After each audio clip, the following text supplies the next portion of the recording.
longtime supporter of the York County History Center. So tonight it's my pleasure to introduce to you Mark Edward Lender. He has a PhD in American history from Rutgers University.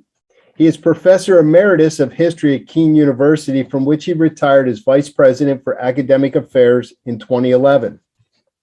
He is the author or co-author of 11 books and many articles and reviews, and his writings have won awards for history, writing, and research. He was a finalist for the George Washington College with Gary Wheeler Stone for Fatal Sunday, George Washington, the Monmouth Campaign, and the Politics of Battle, published in 2017. Lender helped establish the Crossroads of the American Revolution National Heritage Area as their first vice president, and wrote the teacher training materials adopted by Morristown National Historical Park in New Jersey. He lives in Richmond, Virginia with his wife, Rutgers University librarian emerita and author Penny Booth Page. He retains a great fondness for her, the history of his native New Jersey, and Elvis. I love that line. Cabal is his 11th book. It's our pleasure to spend the evening with Dr. Lender. Mark, thank you very much for being with us. I know in the little overview here as we were chatting, you started to get into your motivation behind writing Cabal. Can you tell us what that motivation was, and then expand into that and tell us what was the argument you were trying to make through your work? I got to Cabal through Fatal Sunday. You just mentioned Fatal Sunday, which was a study of the Monmouth Campaign, and my interest was less in the military aspects of it than I was in the political aspects.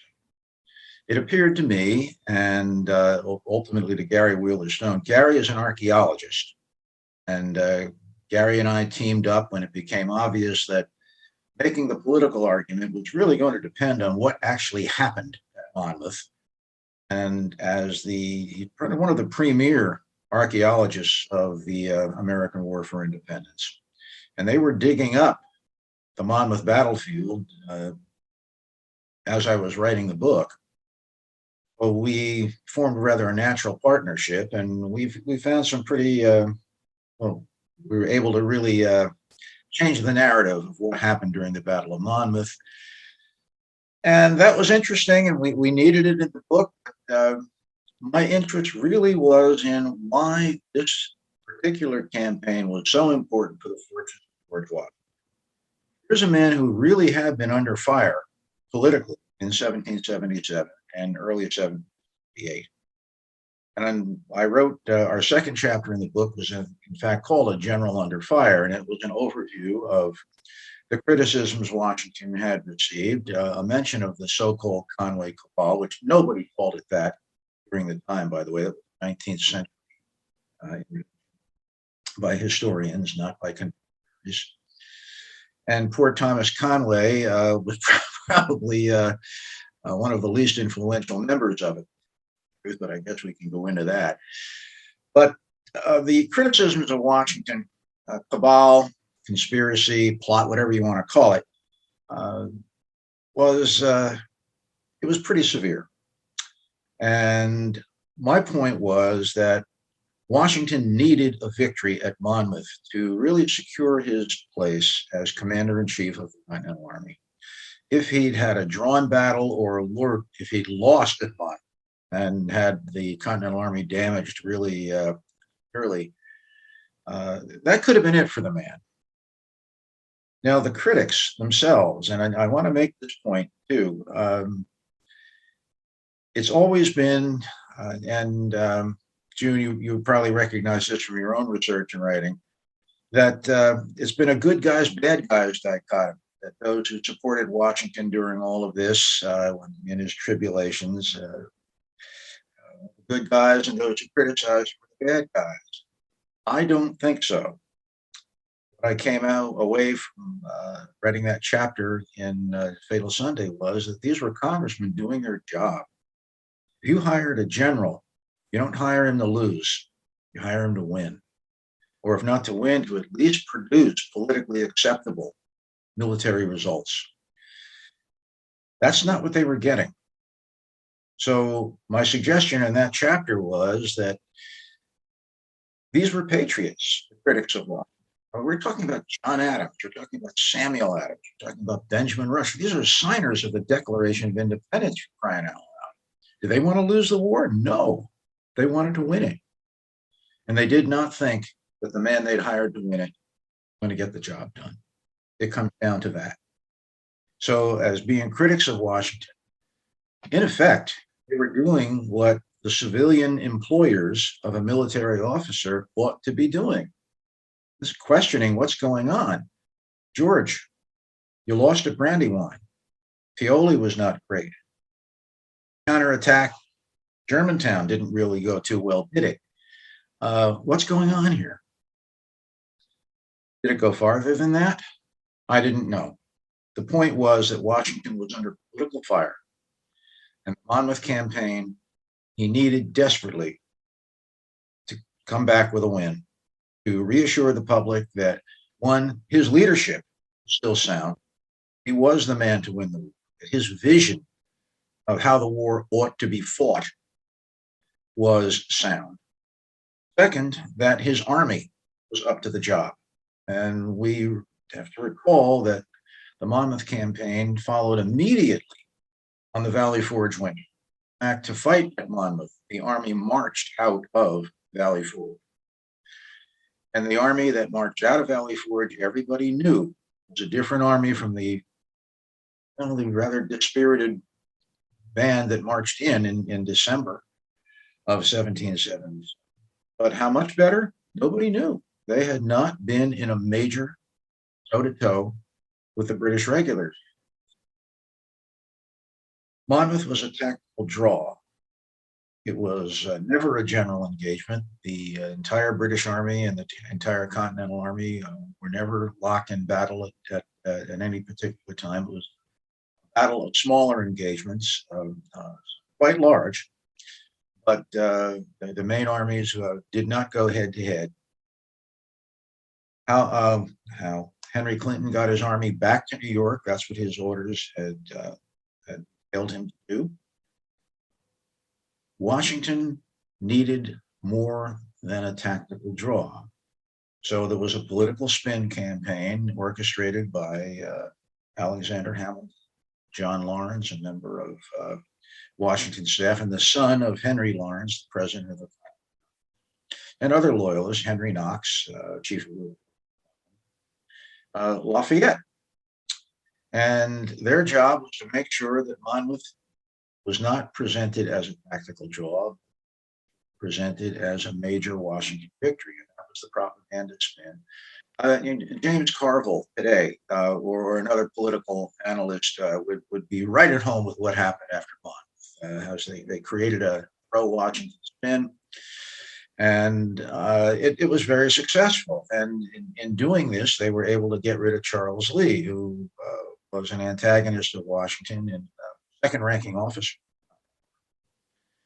And why wasn't Henry Clinton's army destroyed? Well, Charles Lee retreated in the morning. That's why. And Washington had to come up with the main army and pull the chestnuts out of the fire. If Lee had stood and fought in the morning, his vanguard of 4,500 men or so would have been annihilated. That, and the Continental Army would have lost a terrible proportion of its manpower, and morale would have been horrible. But Lee set himself up to fail. He heard the rumors. He demanded a court-martial to clear his name. Washington was only too glad to give him the court-martial. And they got rid of him. It was a travesty, yes, but it was him or Washington. It was not going to be Washington. It was a showdown between the two senior officers of the Continental Army in the middle of a revolution. Washington simply was a better poker player. He had more political support than they did. And he had more political support than those who had criticized him in the early 17th. Monmouth made them look bad. And Washington never really faced any substantial criticism for the rest of the war. Washington cleared the deck of his really serious. That was the extent of my interest in Washington's critics for the Fatal Sunday book. But I knew there was more there. I had found materials that I really didn't need to go into to make the point I was trying to make. And I suddenly realized that, my gosh, I think I can figure out the Conway Cabal if I really go back and take a look at this and really come up with, was this more than a bunch of carping critics who were annoying, but not a particular threat to the general? Or were these people who were these serious people? I mean, and I don't mean did they have an informal on a personal basis. You had a couple of people who had personal loans, but people who were questioning Washington in a serious way. Was this the man really we needed to run this war? Particularly when there seemed to be a logical alternative. On this, we think of another fellow who had pretty substantial presence in New York. We're talking about Horatio Gates. Because while Washington was having a very, very hard time in late 1777, of course, Gates, in October of 1777, had forced the surrender of an entire British army. Lieutenant General John Burgoyne's army coming down from Canada came to woe at Saratoga. And I will not get into the whole business of who deserves credit for at Saratoga. Gates, was it Benedict Arnold? Was it Philip Schuyler? Whoever. The fact of the matter is, Gates was in command of the army to which Burgoyne surrendered, justifiably at a time when Americans needed a national hero, when they did some good. Gates was seemingly the man on the white horse. And when he came to York to assume the presidency of the Board of War, I think in January of 1778, and he was greeted with hosannas. So this is the victor at Saratoga. This is the man who's going to straighten things out.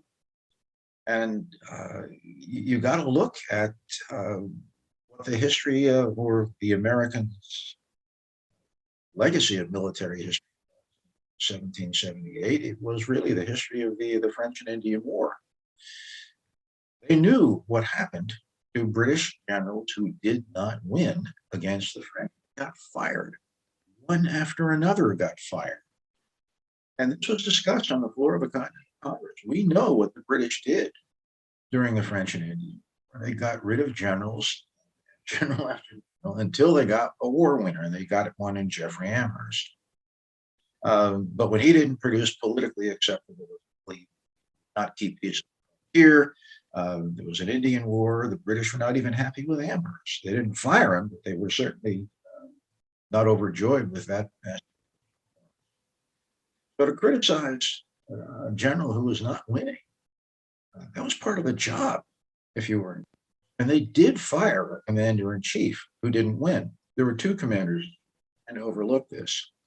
There was the commander-in-chief of the Continental Navy, and he did not produce satisfactory military results. And that's another long story, but he didn't, and they fired him. And that was their job. So that is a long way of saying I became convinced that there was a much deeper story in what became known as the Conway Cabal, that those who had criticized Washington, I think, had been gravely misunderstood as far as their motives were concerned. They were upset that Washington was not winning battles. They were upset also with the vision he had of how to fight the war. They believed in militia. Washington believed in a trained regular army. That's another reason Washington was so concerned to have a good showing at Monmouth, to show that that trained regular army that had come out of Valley Ford, that you would not have to go back and spawn, which we, anyway, but that's another story. The Cabal itself, well, once I knew what I was looking for, the research actually was fairly simple. It was laborious. I mean, I went to all sorts of different places. As I mentioned earlier, before we actually came on the air, I did have the benefit of scholarly projects, editorial projects, published volume after volume of invaluable primary documents in the correspondence of George Washington, uh, uh, Founders Online, which is the correspondence of Washington, Hamilton, Franklin, John Adams. All of this stuff was absolutely necessary, and it became readily available. And when I was writing Fatal Sunday, I was spending entire weekends in, blocks of days in, trying to get to different archives.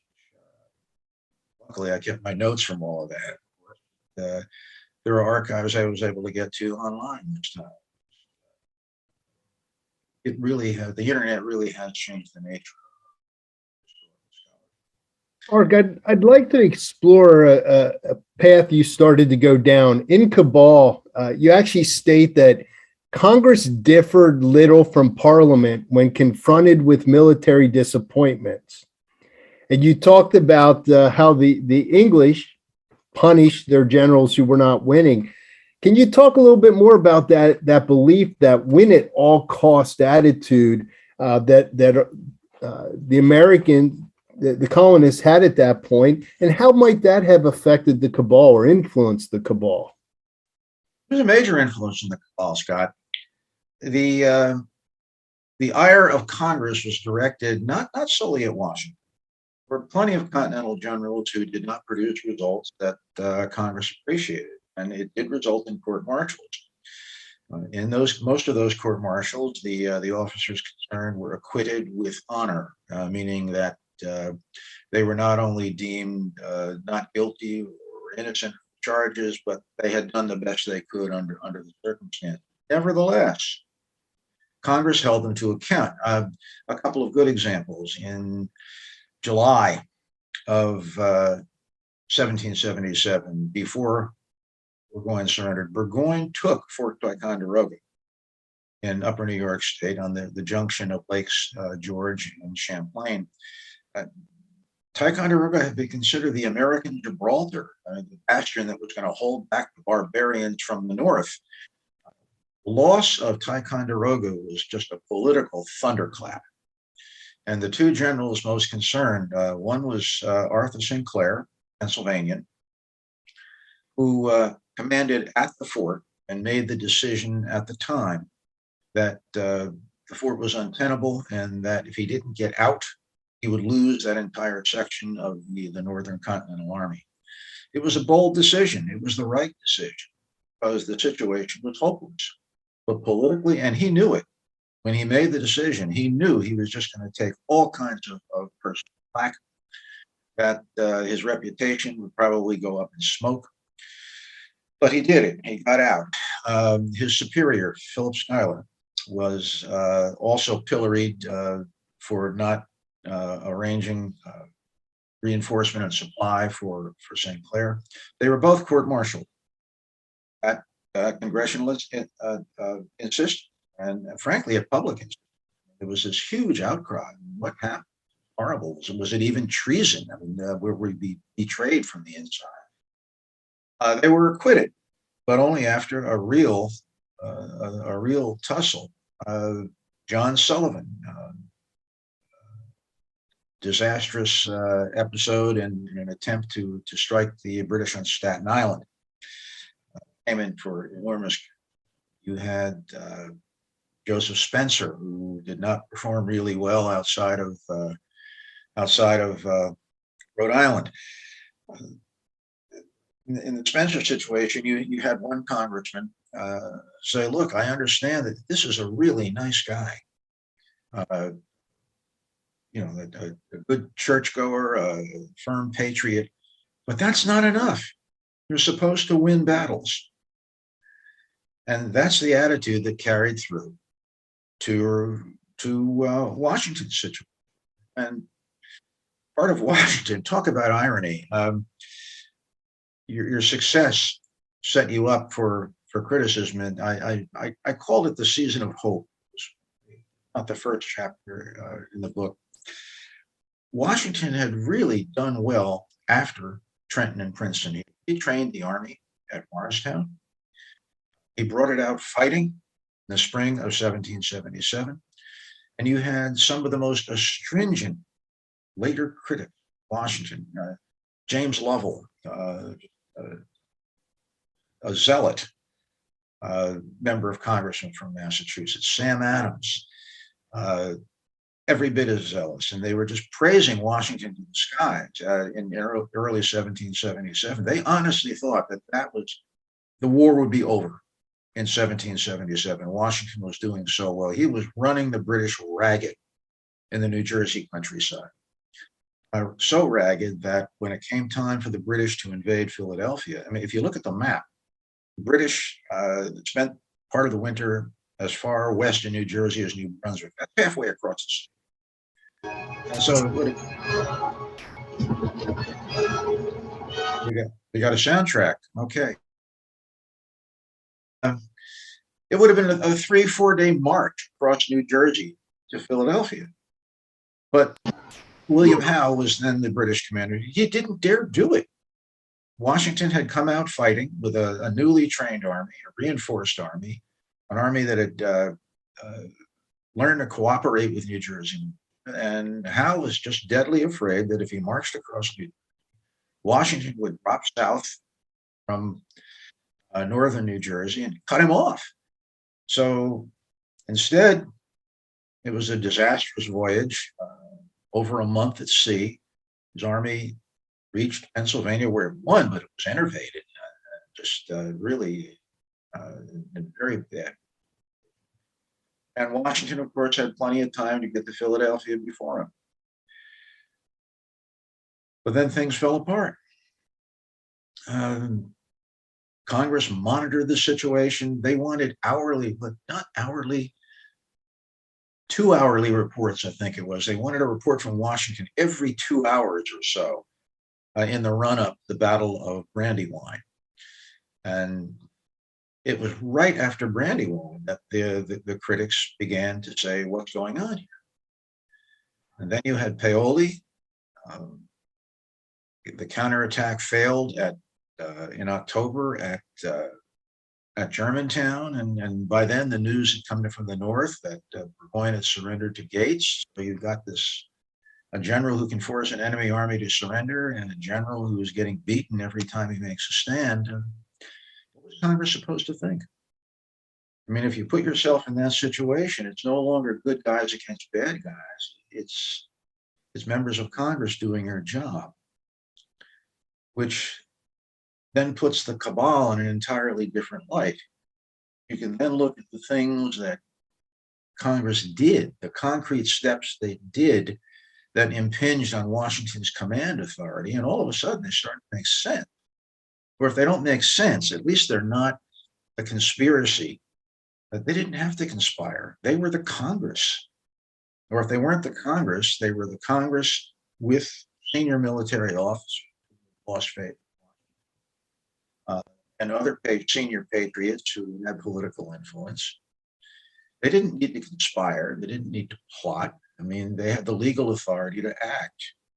And the instrument that really played the biggest part in the whole thing was the congressionally appointed Board of War, a completely legal body whose job it was to, well, its original job was to take the pressure off the commanding general by doing mundane stuff, routine military correspondence, take care of equipment actually being used, take care of British prisoners of war, report to Congress on the broad sweep of military affairs, that sort of thing.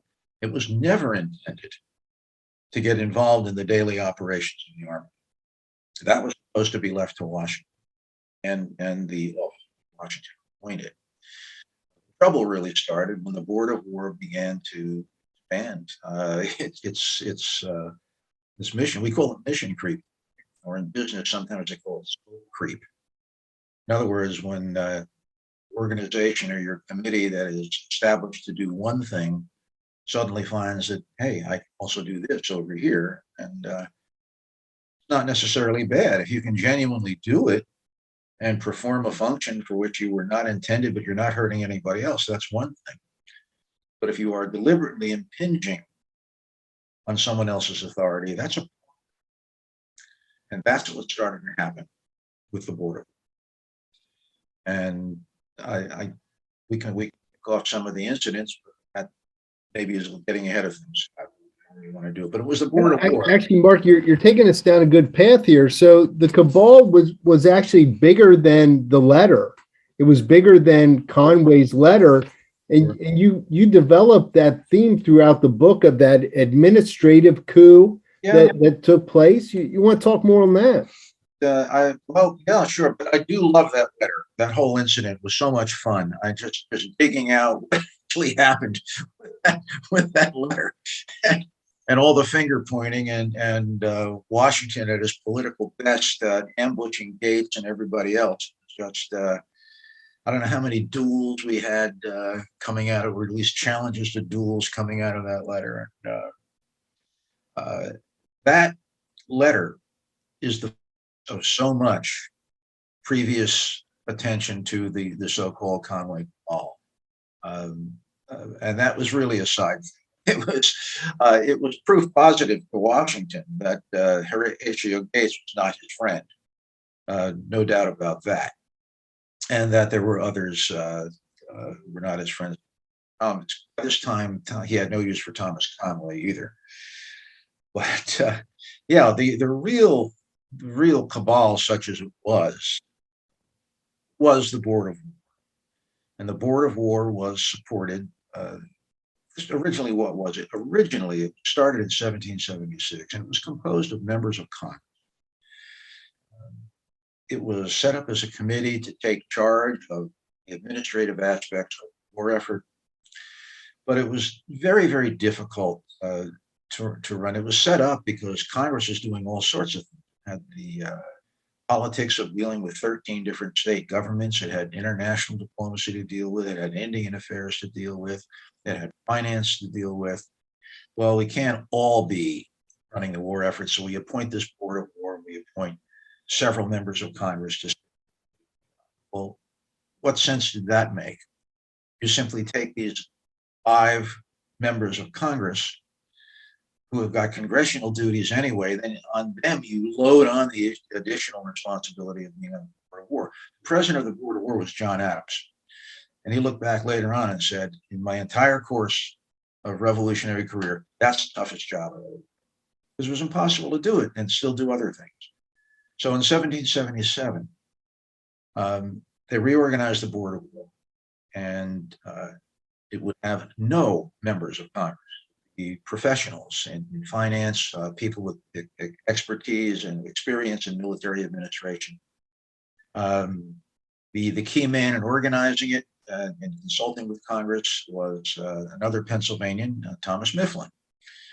And Mifflin and Washington had fallen out for reasons I go into in the book, but by this time, October of 1777, they had no use for each other. It was Mifflin who arranged for the Congress to appoint Horatio Gates as president of the Board of War. So now you have an ironic situation where Gates and Washington no longer get along at that point either. Gates is now the civilian superior of the commander of the Army. Washington to the president.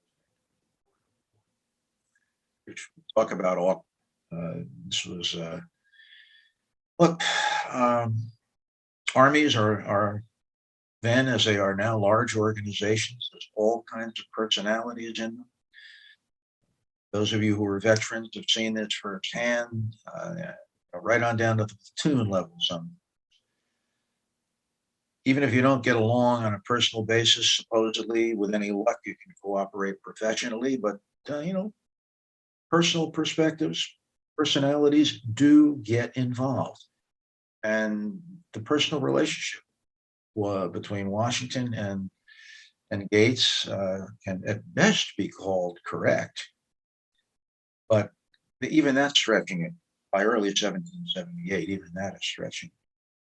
So as these initiatives came out of the Board of War, striking directly, deliberately, Washington's command authority, for the best of reasons, they thought, look, if Washington is not doing the job, we're going to offer some corrective steps here, try to step in.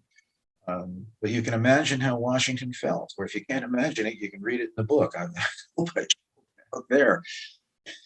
He didn't like it, and those around him did not like it. And there was a case there too. One of the principles of war is unity of command. Somebody's got to be in charge and make the final call, particularly on all important decisions. That's not what was going on. The Board of War was injecting itself into the daily functions of the Continental Army. And it started with the appointment of an inspector general. Washington wanted an inspector general. He wanted an inspector general as a key member of his staff that would come up with a uniform training regimen for the Army, that would make sure that that training regimen was enforced, that officers would be evaluated based upon it, that tactical evolutions of the Army and its work in the field. That's what Washington wanted. The Board of War gave him was an inspector general that did not report to Washington, but reported to the Board of War. Worse, they appointed Thomas Conway as the inspector general and promoted him to major general. We get into that as well. Conway was the junior. He was an Irish-born French officer. His parents moved from Ireland to France when he was a kid. He was bilingual, which was better than an awful lot of the French officers. When he came over, he was well received, and he was a competent brigadier. There's no question about that. Even Washington thought well of him. But Conway also thought well of himself. He really thought he was smarter than any other of the Continental brigadiers, and he importuned Washington and Congress for promotion to major general. He didn't want to command a brigade; he wanted a whole division. Made no bones about it. The other brigadiers, and then so he is now the junior brigadier general in the Continental Army. All these other brigadiers ranked the guy, and they threatened to resign en masse if this man was promoted to major general. Washington had to quell that. Congress was mightily annoyed that the brigadiers had, from their perspective, had challenged civilian prerogative. But then this man is promoted to major general and made inspector general to report to the board, not to Washington. Washington. And not knowing what to do, Conway ultimately left after 4 days, goes back to York, to Congress. Congress does what it does so well, nothing. And they didn't know what to do. What do we do? We got the Board of War appoints an inspector general. They appoint Conway. Washington would even speak to the guy. What do we do? What do we do? That's in December, just before Horatio Gates gets down to York to assume the presidency of the Board of War. Gates, whatever else he did, he had a very, very sound record in military administration. This is a guy who could run supply operations. This is a guy who could move the paper, who could handle military finances. One of the reasons I've always pointed out that the militia really liked Horatio Gates. Yeah, you know why? He made sure they got paid on time. You want to be a popular general? Make sure your guys get paid on time. Make it known that you're doing your level best to make sure that supply is through. The biggest arguments he had with Washington before when they really fell out was over tents. Gates claimed that Washington was holding the tents back for the Army under his personal command, then operating in New Jersey and later in Pennsylvania. And you're not sending tents up my guys up here in the Northern Theater. You think Gates let that become public? What do you think? So he's, Granny Gates, they call him. and he's looking out for us, right? And he was, he knew that troops with good morale performed better. He knew that. There's no question. But because he thought he was so well versed in military administration, he decides, well, supplies aren't getting through to the troops at Valley Forge. I'm going to take over commerce. But he didn't do that. Even Washington wanted to fire the commissary general and rebuild the existing commissary department, but that reported to Washington. Gates didn't do that. He created an entirely parallel commissary operation that did not report to the commander-in-chief. It reported to the Board of War. That's bad. It gets worse. Because the army is in Pennsylvania, doing its level best to help the army, also puts into the field its own purchasing agents, compete with the existing commissary department, Gates's new purchasing officers who are called superintendents. So you've got three separate commissary operations in the field at the same time, not reporting to the same person, violation of unity of command. I mean, it was a mess. And they're competing for the same supplies. We wonder that inflation got going like crazy because I'm going to hold off. I got three people who are bidding on my stuff here. What am I going to? Then Thomas Mifflin gets in. He had been quartermaster general. He proposes a quartermaster generalship that again reports to the Board of War, not to Washington.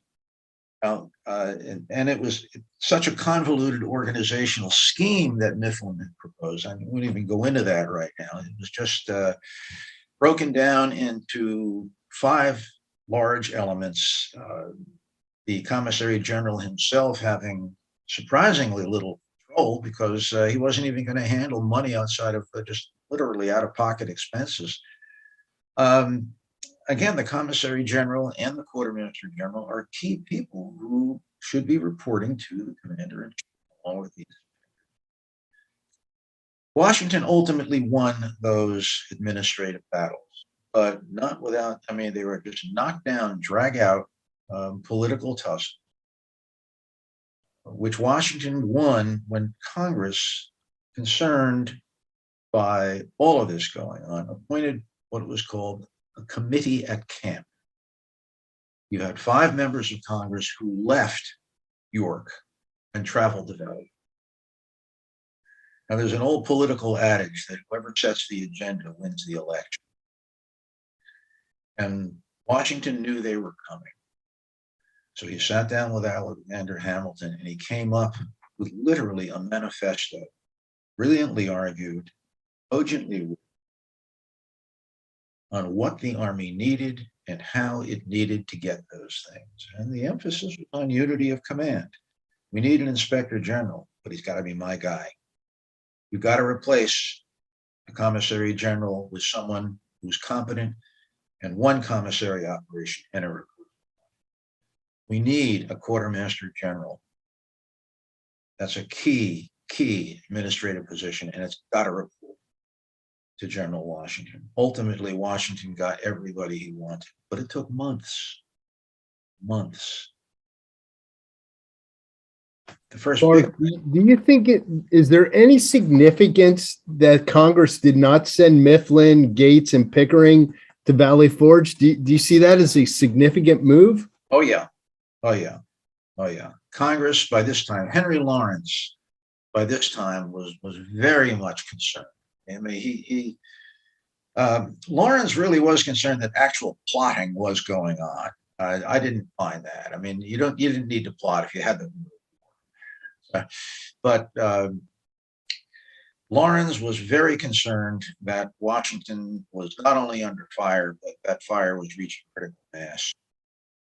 And so he made sure, along with other allies in Congress, that Washington's critics did not end up on that committee. So that either you were going to get people who were predisposed to be friendly toward the commander-in-chief, or at least we're going to go out there with an open. When they got there, They were presented. They didn't have to sit down and talk. I don't know really what they expected at the first meeting with Washington's headquarters at Washington's headquarters at Cabal. We're going to sit down and maybe come up with an agenda. What we're going to talk about. Not what happened. That's what they expected. That's not what they got. What they got was this manifesto from Washington, and that became the agenda. And it was, we're going to straighten out this Army in terms of its training. We're going to straighten out commissary operations. We're going to straighten out quartermaster operations. And certainly we're going to straighten out who's in charge. And if Washington had not gotten his way on those things, you know, you can't predict. It's speculation as to what it might have done. But then I think maybe we would have seen a resignation. I think it would have been a logical move. There's no way you can prove that, or at least we can't prove it yet because there's no document.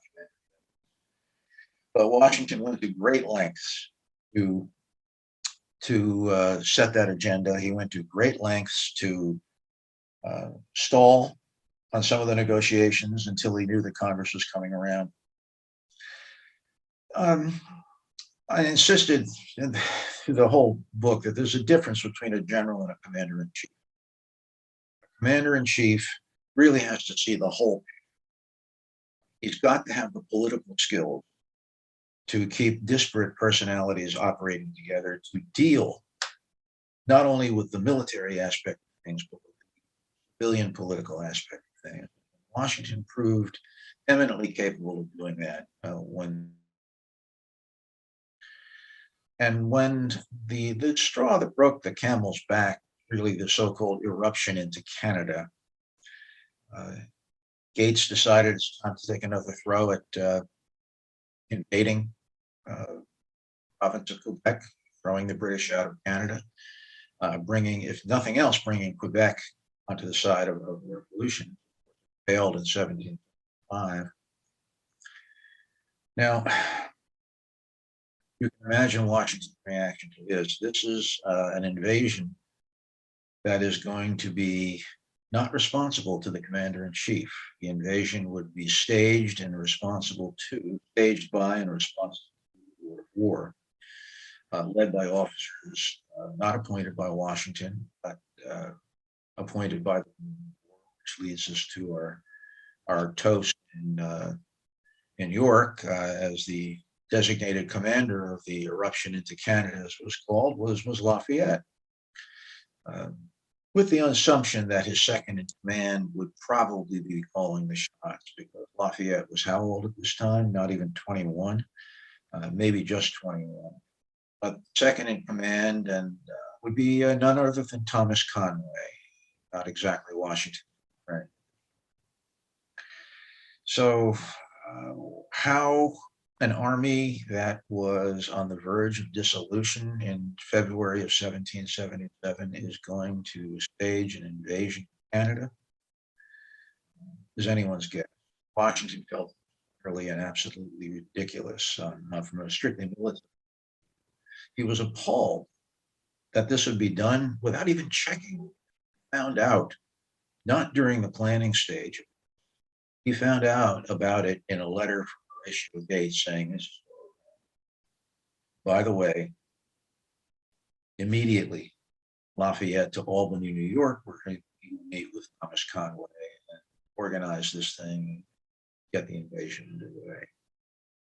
So what you had was Lafayette getting direct orders from Albany, Washington being informed that direct orders issued to Lafayette, Albany. And I know we've always, it's always been a point of pride among Americans that Washington recognized civilian authority over the military. But there is no question that in this instance, he simply disagreed. And Lafayette said, let me go down to York to argue with these folks. Washington. And so you've got the commander-in-chief and one of his subordinates, both frankly disobeying a direct order from the Board of War. And it was smart to send Lafayette rather than someone else, because what were they going to do? On this kid, he was just um, a good deal of the French alliance in. If they'd offended Lafayette, do we offend France as well? It began. Lafayette, little as I think of him at sometimes, he knew how to play his cards, and he did. I don't know how he could have done a better job. He boxed in Washington's opponents, and he boxed in Washington's. He knew who he was dealing with. Washington knew who Lafayette.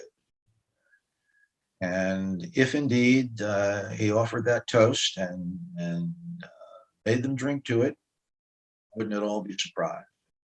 Would have been sort of a capstone on a conference that I think Lafayette he had to be going back to his room and just privately. And I can't imagine that Washington reacted any other way to just certainly. That was it as far as the threat from the border. At this point, Henry Lawrence, who had never believed in the efficacy of understood that it all fell apart.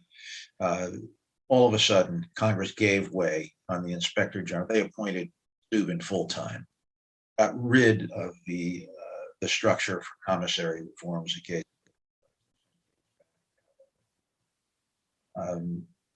the commissary, the quartermaster generalship was resolved completely, and it all fell apart. And they realized the game is up. So it was the commander-in-chief who knew what he was doing. I mean, just a regular old general without the political touch that we had not have orchestrated. Really, he was at his best. We're closing in on our hour here, but one of the things I think that really sets your work apart, and June had mentioned earlier in the conversation, she read through 3 feet of documentation on the Cabal. There's a lot out there, but I think you try to get behind the motives, the emotions behind the actions. You want to talk a little bit more about that, and as a point of reference, the letter from Arthur St. Clair to Gates is one of those examples where I think you do one of the many examples where you do a nice job of uncovering those motives. In November of 1777, this is the month following the victory at Saratoga. This is when even ranking officers of the Army understood that the war effort, at least in the central, the middle colonies, was in deep, deep trouble. That men who held Washington in very high personal regard, and Sinclair was one of them. And Sinclair, Washington thought a great deal of Sinclair. Sinclair wrote to Gates congratulating him on the victory at Saratoga. Anthony Wayne wrote to Gates congratulating him and just saying, we're tired of losing battles now.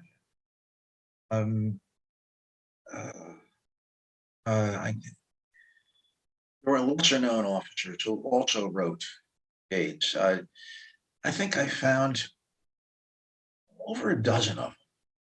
And these are the ones that I could find. I mean, I can't believe others aren't out there or perhaps don't exist anymore.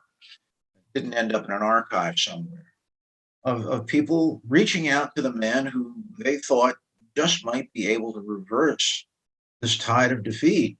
The real bombshell letter. I mean, we've talked about Conway's letter to Gates, written about the same time. It was one of a number of these letters that went to Gates, and it was just that it became famous because Conway's letter. Well, the letter didn't go public, but a version of it was reported that reached Washington's ears. To this day, we don't know if the original letter exists or what it actually said. We know we have a report of what it purported.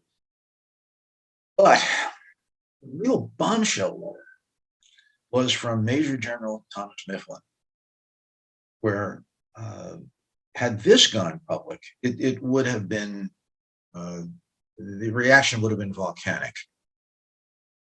He actually said, Horatio Gates, Congress has got to send for you. They've got to bring you down here. And you have got to lead us to victory. This is a major general, a former quartermaster general of the Army, a former close aide to Washington, now saying, that's it. This game is up. We've got to change. We've got to change. That letter would have been a bombshell, become public. And it never did. In fact, for many, many years, it was not even attributed to Thomas Mifflin. It was attributed to James Lovell, who everybody would have expected to have written a letter like. Lovell also wrote a letter to Gates, critical of Washington, praiseworthy, praising Gates. And due to, I've forgotten exactly how it ended up in the papers of James Lovell, but the letter was discovered by the editors of the George Washington, who had worked through any number of letters by Mifflin, immediately recognized the handwriting, and then through other authentication, it was, now we know it's listed as a Thomas letter. This is a letter that when Douglas Southwell Freeman was writing his biography of Washington, Freeman had heard that such a letter existed, and he could never find it. He could never. And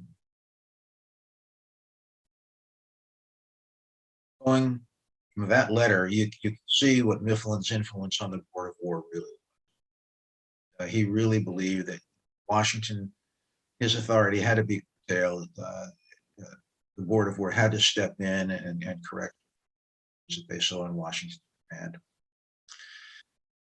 that, had that happened, historians would be writing about it all the time today. Would have been just changed the. Rich, I'll turn to you. Are there any questions from the audience that we did not get to tonight? Let me get unmuted here. Yeah, there's two, and I'll just put them both out there since we're near the end, and we'll see what Mark thinks of them. One was, did you have any additional thoughts on David Nelson's book about Gates? And the other, obviously, this being a York area event, there were questions about any additional source material you might recommend to people who wanted to look into the toast.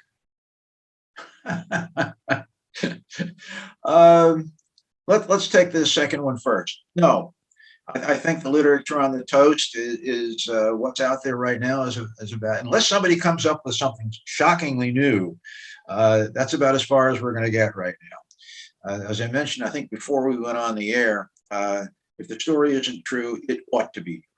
It's and sitting here thinking about it right now, I tend to believe that the story we've got is not too far off. We know that Lafayette backed these guys into it, and the toast would have been a perfect way to put a punctuation mark. So yes, it's official. It's true. All right, we'll go with that. So, what do I think of David Nelson's book? He is a fine historian. Always has been. As far as I know he's been retired for a good long time. But I think I've pretty much read everything he's written. Very sound. But I think his belief in an actual conspiracy was sort of orthodoxy for many, many years. He did not believe a conspiracy existed, but he did believe that Washington's people believed there was a conspiracy. No, he didn't believe there was a conspiracy. I think there was an administrative coup, or an attempt at an administrative coup. But You can look at the biography of Thomas Mifflin, the same thing.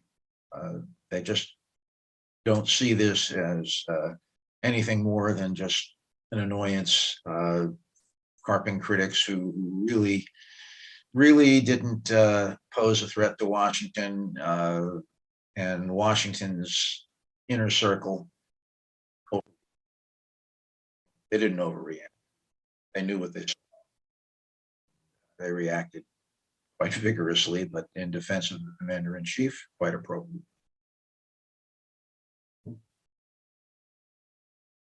So if that's it, I can only add that the book Cabal makes wonderful gifts for all occasions.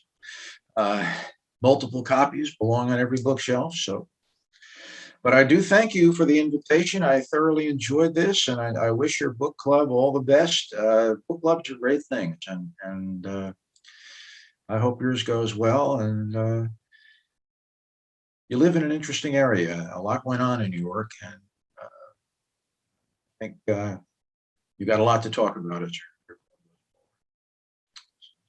Thank you for helping us get this book club going. Yes. Well, thanks very much for the invite. Much appreciated. Thank you again, Mark, for joining us, along with everyone who was able to join us this evening. We have a couple folks adding their thank yous into the chat. So hopefully more friends will join us in the next meeting come August. Thank you again, Dr. Lender, for joining us and talking about the Cabal and how there are some links to York, and if the toast is true, hopefully. And if anyone has any additional questions, feel free to email me and I will relay them to the proper channels. And thank you again for joining us this evening. And we hope to have you join us on August 22nd for our next meeting, which talks about, I have the specific title here, Jacob L. Devers, A General's Life by James Scott Wheeler. So thank you again and have a great evening, everyone. Good Good night, night. everyone. Good night.